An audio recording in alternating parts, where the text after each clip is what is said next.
Hi everyone! Gumising nga ako ng 6 a.m. yan. Hindi ko lang na-videohan na gumaya ako pero papasok na ako yan ng 7:30 para sa first subject ko. So yun nga is, ayan, nasa labas na nga tayo and naglakad muna ako niya para makasakay ng jeep. So yun na nga. And then, nasa kanto na nga ako niyan. Malapit na ako niyan, no? And then, after nun, ayun na nga. Dito na tayo sa kanto. Nagantay ng jeep. And yun na nga, nakasakay na nga ako niyan. So yun nga, nasa school na ako niyan. At yung first subject namin kay Sir Kim ay, which is subject niya is Transportation Management. So after kay Sir Kim, kay Ma'am Franz naman na subject ay tour guiding at nagdi-discuss siya dahil may quiz at roleplay kami mamaya.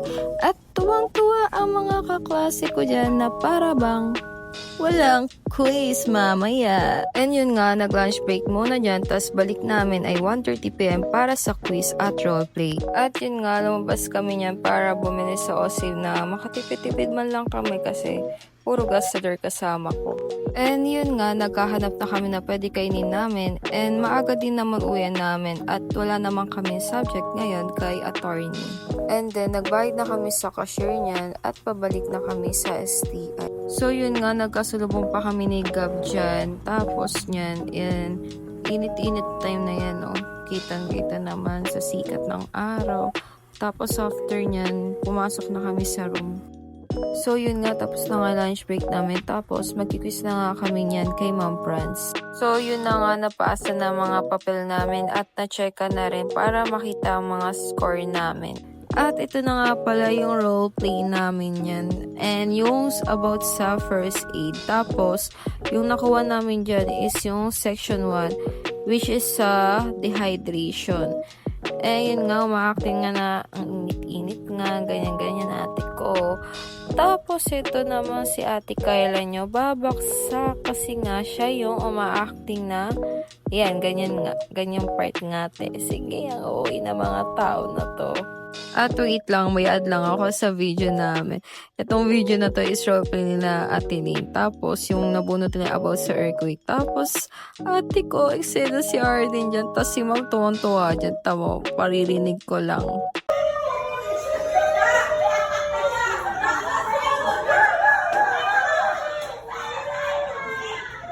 At ito nga, tapos na nga ang roleplay namin yan. Tapos ito nga, nagko-comment na nga si Ma'am about sa mga ginawa nga namin.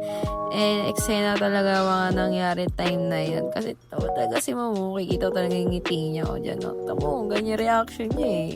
So yun nga, nagtatayuan ng mga kaklasiko niya. At wala din naman kami klase ka attorney, kaya uwian na namin. So yun nga, nakalabas na nga kami ng room niyan. At dahil uwian na namin. So yun na nga, nasa labas na nga kami yan. And naghihintay nga kami ng tricycle. And kasama ko dyan si Ate Lynn at si Randy Lynn. Dahil sabay-sabay na nga kami. Dahil ang mahal na nga ang gas. So mahal din yung pamasahe ngayon.